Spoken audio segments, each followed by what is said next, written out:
Buenos días, profesor. Junto a mi compañero Adrián Montesino, Kevin Coster, Benjamín León, Alex Donoso y la persona que le habla, Jorge Espinosa, estudiante de Tecnología Médica de segundo año, le vamos a presentar sobre la ecografía de la extremidad superior.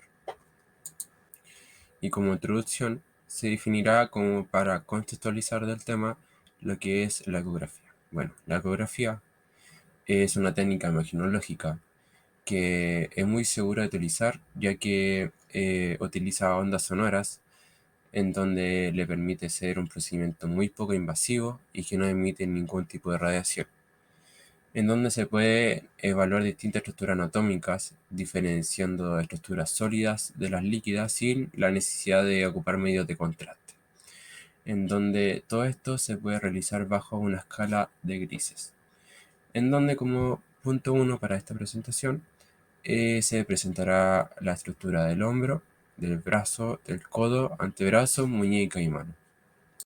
Comenzando por el hombro, en la imagen del lado izquierdo se muestra la posición que se encuentra el paciente, en donde está sentado en un taburete, con su brazo en una posición neutra, con su codo flexionado y en supinación.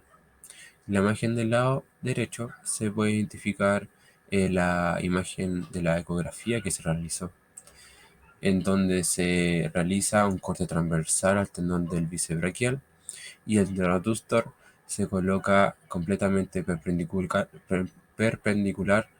al eje longitudinal del brazo, en donde en una rotación externa se buscan las sombras acústicas de la tuberosidad mayor y menor o tronquiter y tronquín, en donde entre ellas se puede identificar el ligamento transverso del húmero de igual manera, y debajo de este se puede identificar una figura ovalada que hace referencia al tendón largo del bíceps braquial, y sobre esta estructura se puede identificar el músculo deltoides.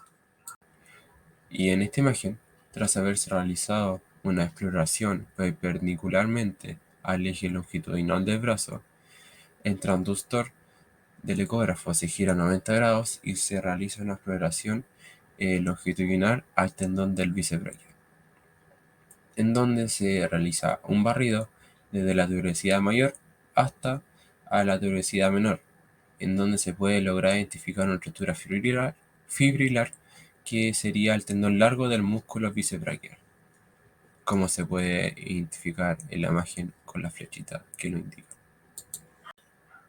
Y en esta diapositiva, en la imagen de la izquierda, se puede identificar la posición del paciente, en donde el brazo se encontrará en una rotación externa, el codo flexionado y en supinación.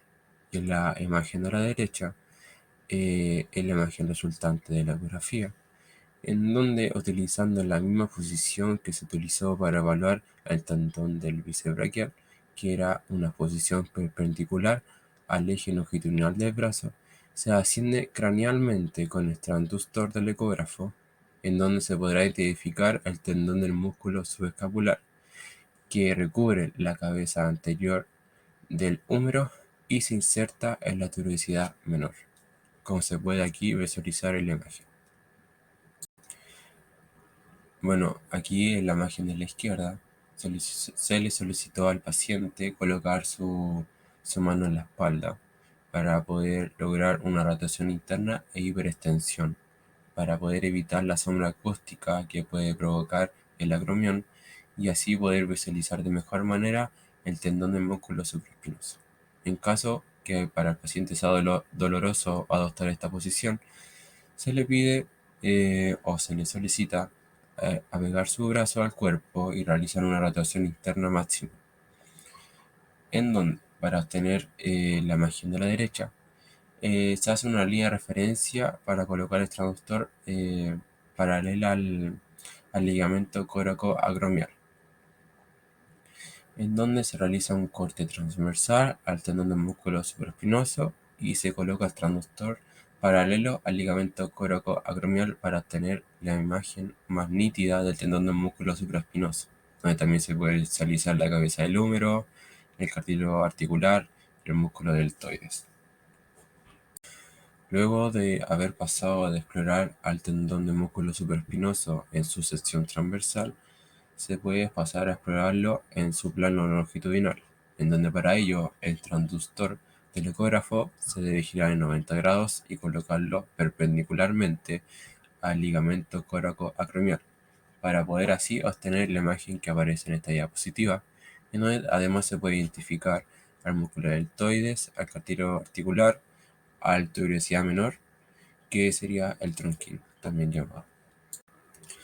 Luego de haber identificado el tendón del músculo supraespinoso, se pasa a explorar la zona más dorsal, en donde se puede identificar o encontrar el músculo y el tendón del infraespinoso en su plano longitudinal, donde se puede identificar o visualizar que en el interior del músculo infraespinoso se comienza a extender el tendón del músculo infraespinoso, que se inserta en la zona más dorsal de la tuberosidad mayor o del tronquíter del húmero.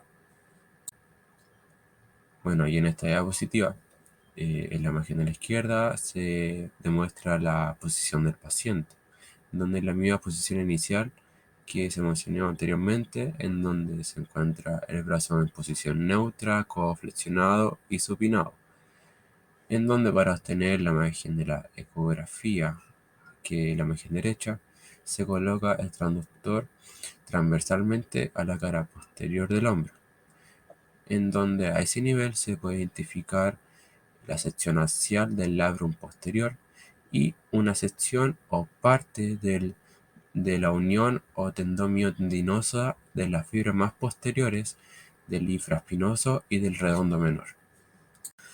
La imagen de esta diapositiva es muy particular por la forma que se obtuvo, ya que las imágenes anteriores de la presentación fueron mediante una exploración estática del hombro. En cambio, esta imagen fue mediante una exploración dinámica del hombro.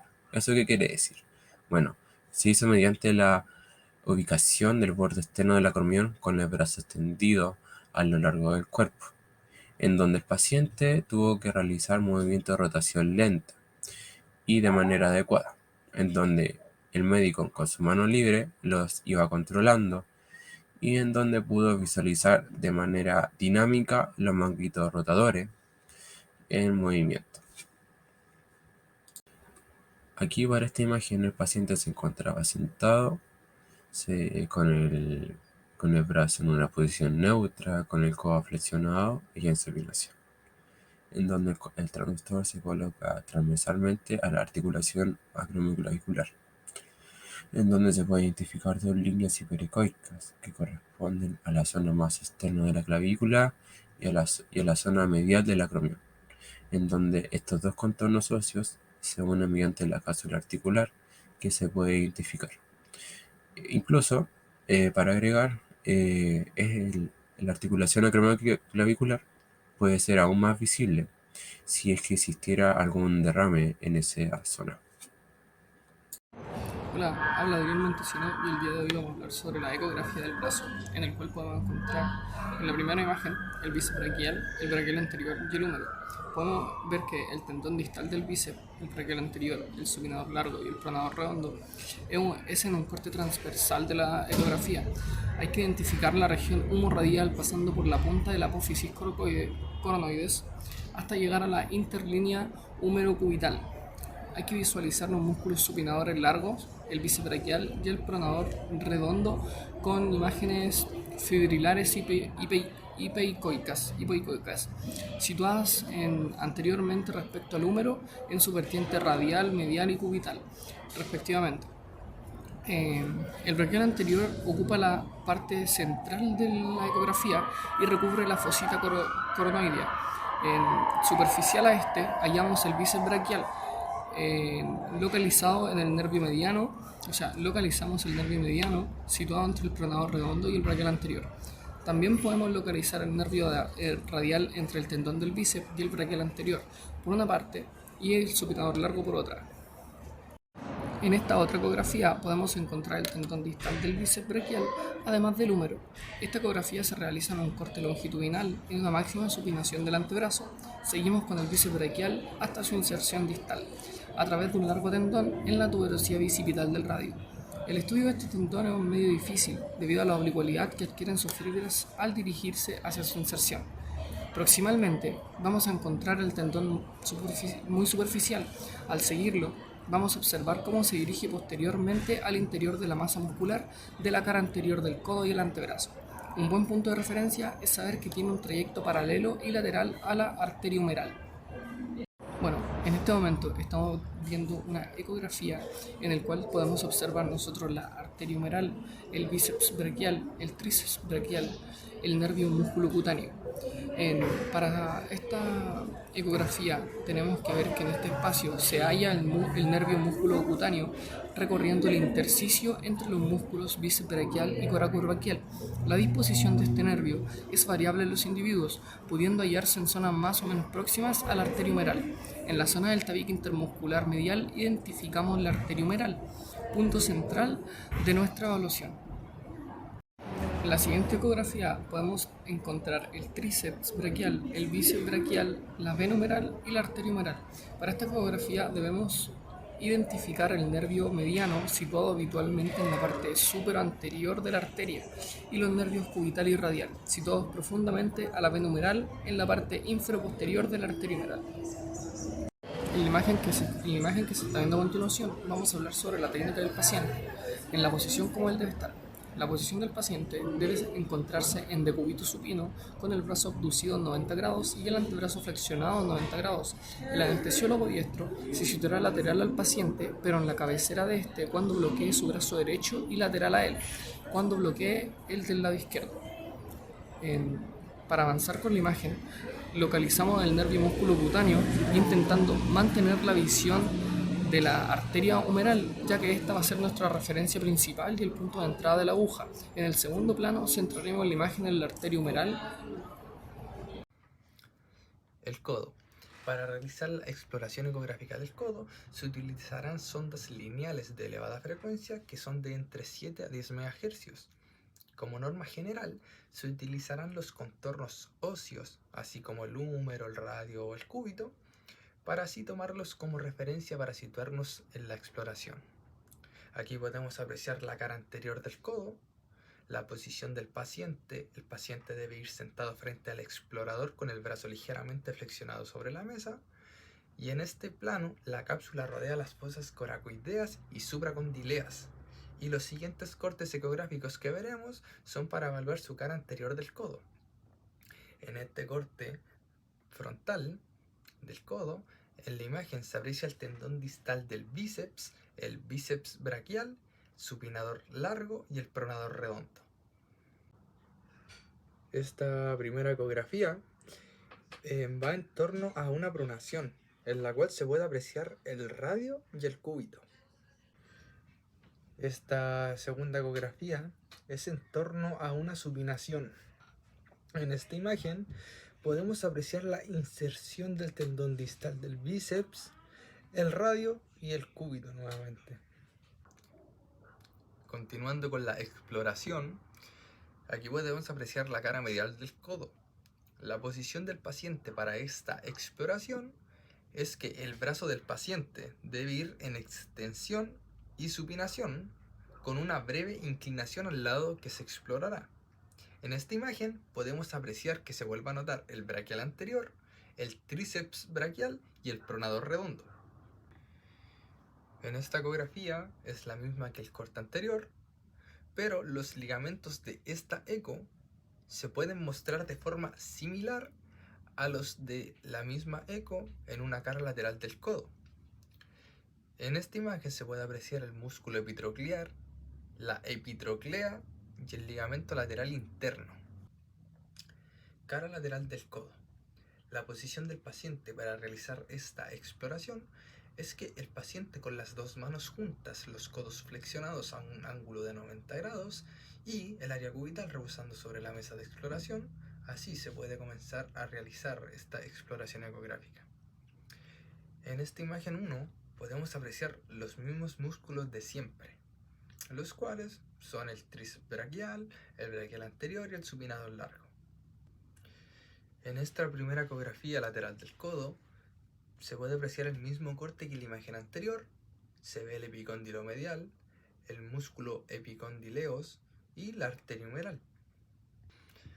Bueno, en esta segunda ecografía se puede apreciar la arteria radiohumeral que se encuentra en la parte posterior. También apreciamos el epicóndilo medial y la cabeza del radio. Llegando a la cara posterior del codo, la posición del paciente para este estudio es que el paciente debe realizar una flexión de 90 grados con el antebrazo perpendicular a la mesa de exploración y con la palma sobre la mesa. Podemos decir que haciendo una función de carga. En esta primera imagen se puede apreciar a simple vista el supinador largo, el pronador redondo y a más vista el tríceps braquial. En esta primera ecografía podemos ir apreciando lo que es el corte transversal, lo que en la siguiente ecografía se verá el corte transversal completamente. En esta ecografía podemos ver el tendón del tríceps, el olecranon y el húmero. En esta segunda ecografía podemos ya apreciar el corte transversal completo, lo cual este corte nos ayudará a estudiar el tendón tricipal, el cartílago articular y la tróclea.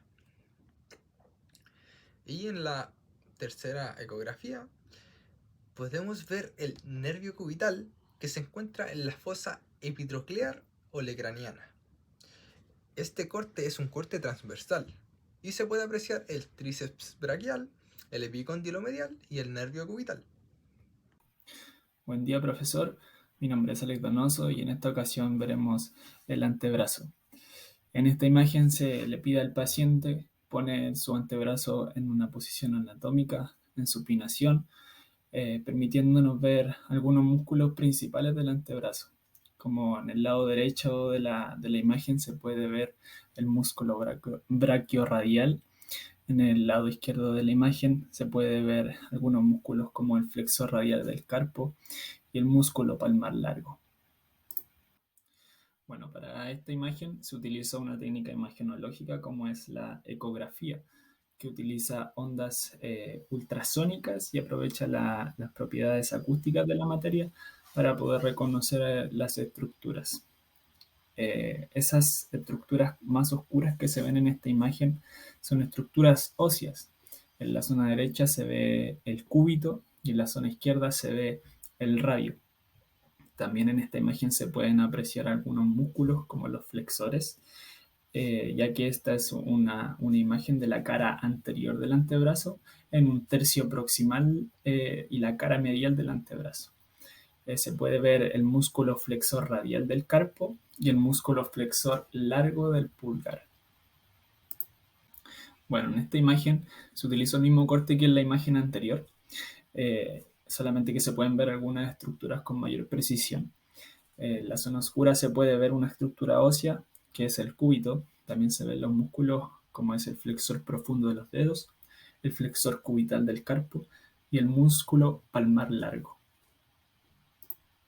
Bueno, este es un corte transversal de la cara anterior del antebrazo. Al igual que las otras imágenes, se puede apreciar sus estructuras óseas del antebrazo, que es el radio y el cúbito. Y al ser un corte de la cara anterior del antebrazo, se pueden ver algunos músculos extensores y otros flexores. La parte más medial del antebrazo se puede ver el músculo extensor radial del carpo y arriba de él se puede ver el músculo brachiorradial. En la parte más lateral, respecto al radio del antebrazo, se puede ver el músculo flexor radial del carpo. También se puede ver el músculo flexor profundo de los dedos. Se puede ver también el músculo pronador redondo. Y arriba del radio se puede ver rotulado también ahí el músculo supinador. Bueno, y para tener una visión más completa de las estructuras del antebrazo, se hizo un corte de la cara anterolateral del antebrazo. Se puede apreciar una estructura ósea, que es el radio. Y se pueden ver algunos músculos, principalmente los extensores, que son algunos de los que no hemos visto. Y entre ellos podemos ver el músculo extensor radial largo del carpo, y a la vez se puede ver el músculo extensor radial corto del carpo. También, como en las otras imágenes, se puede apreciar el músculo brachiorradial, que se puede decir que es bastante grande en comparación a otros. También se puede ver el músculo pronador redondo y el músculo supinador.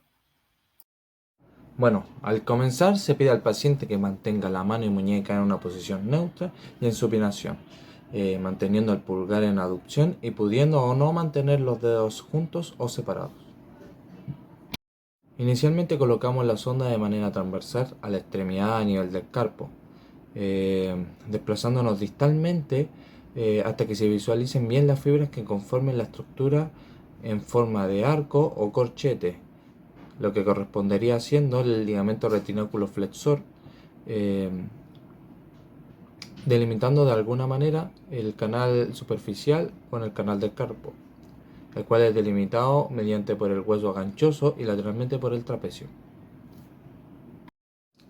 Bueno, y si colocamos la sonda de manera que corte por el centro al ligamento del retináculo flexor, es posible observar los tendones flexos superficial y profundo del segundo al quinto dedo, evidenciándose como estructuras rodeadas de tramas puntiformes y pericoicas, siendo difícil diferenciarse entre ellos. Pero sobre este conjunto de fibras se evidencia una estructura de menor ecogenosidad que los tendones, pero manteniendo la misma disposición espacial, lo que correspondería a ser el nervio mediano, ubicado debajo del retináculo flexor. Y bueno, para poder diferenciar entre las diferentes fibras tendinosas, se requeriría realizar estudios transversales, longitudinales, realizándose de maneras dinámicas, como con flexo o extensión de los dedos. Bueno, y en las siguientes imágenes, el transductor o sensor fue colocado en una posición distal sobre el borde lateral del antebrazo. Y aquí presente en la imagen izquierda, superior izquierda, el transductor atraviesa de una manera horizontal, cortando transversalmente a la extremidad. Y acá en la imagen inferior derecha, el transductor se posicionó de una manera vertical, siendo paralelo al eje sagital de la extremidad.